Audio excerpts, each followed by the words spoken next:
NEC making the first appearance in the power rankings. What changed in this litigation, Joe? It looks like we might have figured out the formula, no pun intended. Welcome to Tort Talk. With the unofficial start of summer, there's a lot of activity in the mass tort world, and we're looking back with this week's power rankings. Joe, thank you for being here. Very excited to get into this. Yeah, thanks, Mark. Happy to be here. Go over some of the latest developments, a lot of action going on as we kick off summer. Stop what you're doing, stop work, stop everything you're doing. This road show is not stopping, by the way. We're going to pivot, and we have another event where we'll be live at the Grow or Die conference hosted by Morgan & Morgan. It is the first and only time John Morgan will take the stage in Las Vegas. Nothing like Vegas in June. It's the last time you'll speak at that conference ever again. So if you want to see exactly how John Morgan plans to grow or die and get all the inside scoop on your biggest competitor and how he does it, it's probably a great time to attend that conference. And Dan Martell, I know you're a big fan. Big fan. I have a scheduled meetup with Dan. I'm looking forward to running into him. The keynotes are excellent. I'm interested to see this format. This is inside the theater. Yeah, single track. Everyone hears the same thing. Should be a great event. Thanks, John and Mark. Grow or Die. June 9th through 10th in Las Vegas. Use code JM20 for 20% off tickets. Back to the show. A lot of new developments looking over this list. I'm excited to get into it. As you know, usually we're co-hosted by Jon Robinson. He's still out on paternity leave. We are wishing him some sleep, but let's get into it. Number 10, NEC making the first appearance in the power rankings.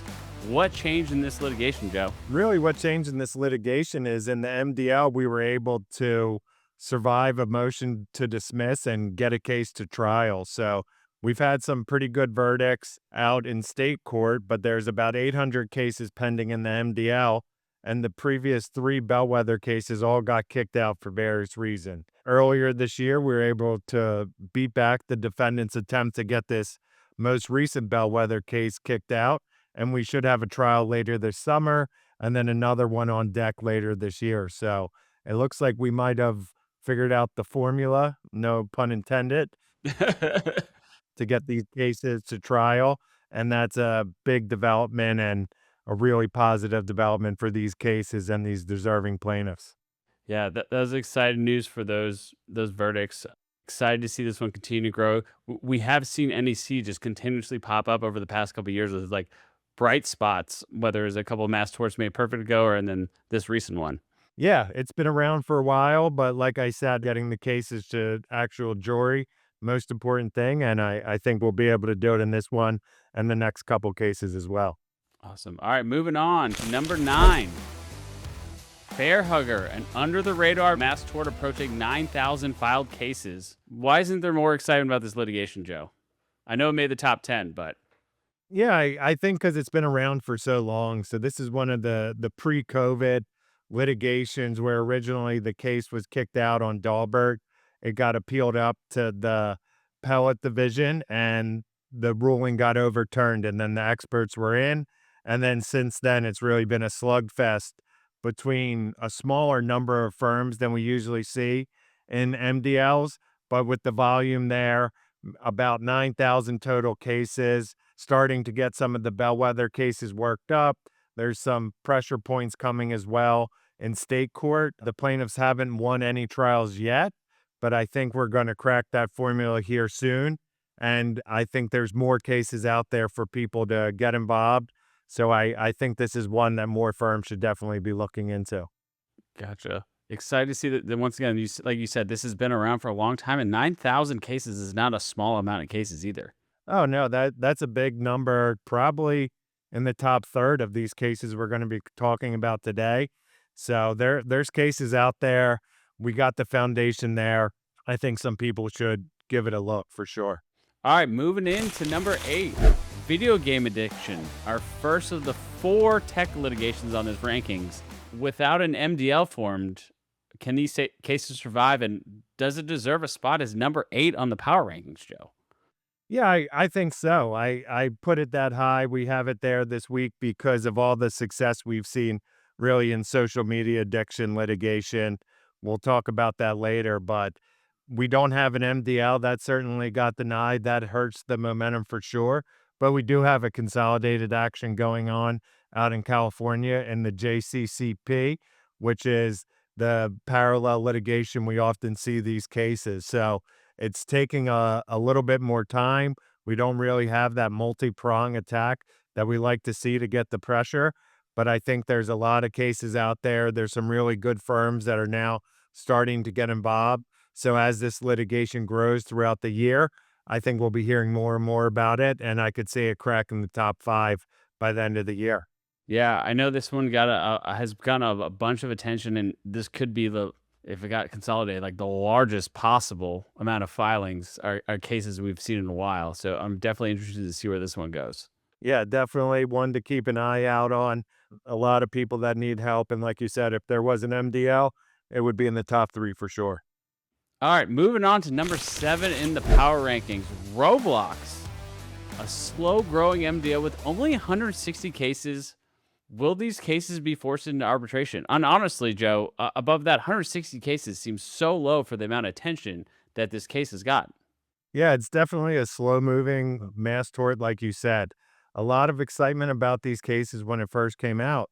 But what we're seeing now is that Roblox is really trying to get all of the cases to go into arbitration. So there's a case going on right now where Roblox didn't assert the defense of arbitration right away, filed a motion to dismiss. That wasn't successful, and then they asserted it should go to arbitration.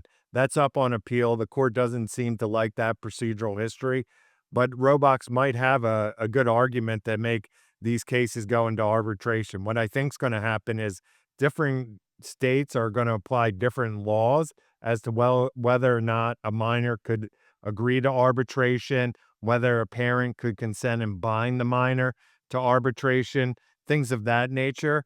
So we won't really see an explosion in cases here, probably throughout the rest of the year. I think it'll be a fight over arbitration. If we win it, that will be great. The MDL will grow. If not, it's probably going to be a settlement behind the scenes, one-off cases, maybe a group of cases, really through this arbitration, which isn't what we want because we want to shine the light on really what's going on wrong and what Roblox did, their conduct, and get that in front of a jury. We'll see if we're able to get that accomplished. Do you think people are holding on from filing them in the MDL until they see how this plays out? Yeah, that's certainly, a consideration people have. Maybe there's going to be a state court play down the line. We're going to get some rulings from across the country about this arbitration issue. And then I think we could see some more focus action once we get some real guidance from the court. All right, moving on to number 6, weight loss drugs. The Docket hearing was completed in the gastrointestinal injuries was just completed, and science day for Nyan litigation is set. Remember, this is 2 different MDLs going on. How is the liability picture shaping up here? Liability picture seems strong. We have almost 4,000 cases going on for that gastrointestinal injury case. We just had the Dahlberg hearing. I think by the end of the summer, we'll have a ruling. So we'll have a real clear picture of what injuries are going to survive. And then the litigation is going to be going and shaping towards the bellwether trials. So that's a good development there. In the vision loss cases, as more time goes on, more studies come out just showing how dangerous these medications are and linking them to these vision problems. So we start with the science day to educate the judge and the court about what's going on, some of the key studies, the key players, and then it's probably going to be another year until we get to the Dahlberg hearing in those cases. But I think we'll continue to see an increase in case count. We'll probably get up to maybe 8,000 in the gastrointestinal injuries by the end of the year. I don't think there's going to be a ton of vision loss cases. Maybe we'll get a couple thousand when it's all said and done. So this is like a combo number 6 with 2 different MDLs in one. Yep. When people are marketing, they should be screening for both cases. So you run an ad, somebody contacts you, you have the criteria for the gastro injuries, and then also see if they've ever had any vision problems as well. All right, moving on to number 5, Uber sex abuse. Over 3,000 cases filed in the MDL and nearly 1,000 in state court. An in-person mediation was conducted on May 27th. Does that mean these cases are kind of close to resolution? Yeah, I'd say it's a little bit premature right now. It's always good when we have these mediation and can get together to really hear the other side's position and really the case value, what it's about. We've had some verdicts. The numbers really haven't been super high in all of the cases. The liability picture seems to be there. We can get over these kind of procedural arguments the defendants are making, but I think we're going to need some more bellwether trials before we're able to get some sort of larger settlement in place. The next MDL trial is supposed to kick off in September, so we'll keep an eye on that. I don't think we'll have a global this year, but the sides are talking, the wheels are turning. This is still a good MDL certainly to get involved with. Yeah, from just from the outside, from my perspective, it seems like Uber wants this to be done with and is waiting to see, how a couple more of these trials play out from a compensation perspective before they decide on that global settlement. Yeah, definitely. I think probably this time next year, these cases are already done and settled, but we'll have to get a couple more verdicts for sure. And hopefully they make changes as part of that.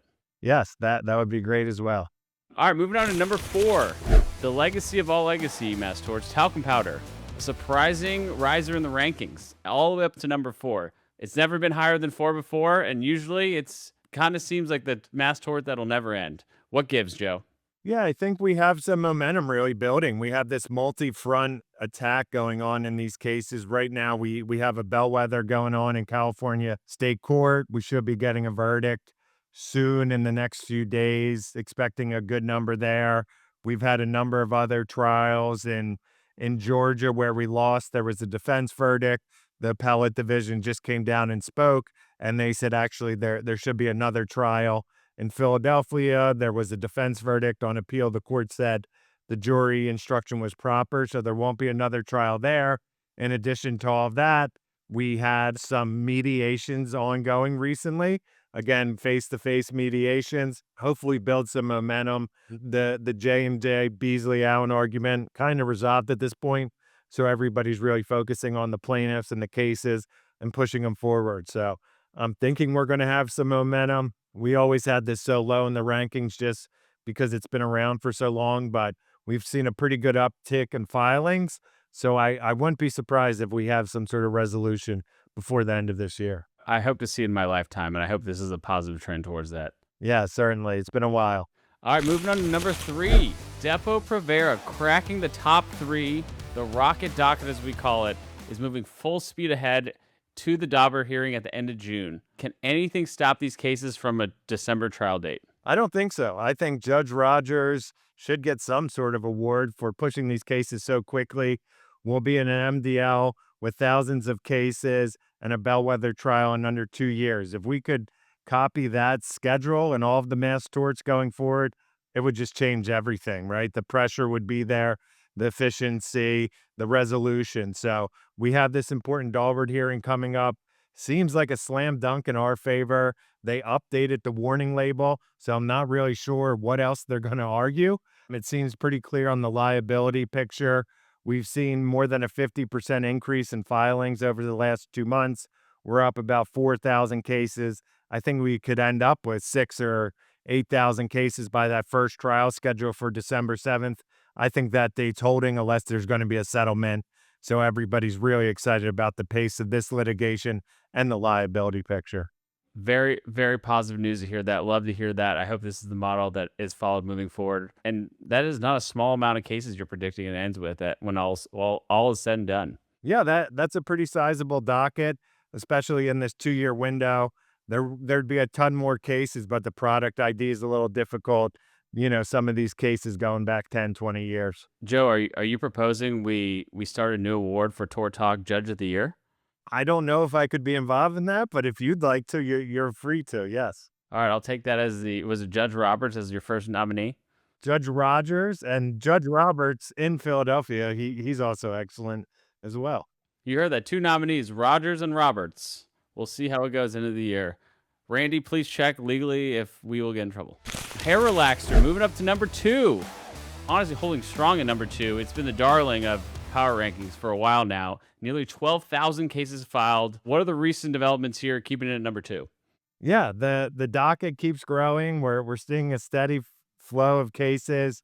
We got the 10 bellwether cases selected. We're getting ready for the Daubert hearing. The briefing's closed now. We've seen the other side's arguments. It seems pretty solid liability picture from our perspective. So we'll have that hearing and a decision by the fall, and then just really trying to get the cases set for trial.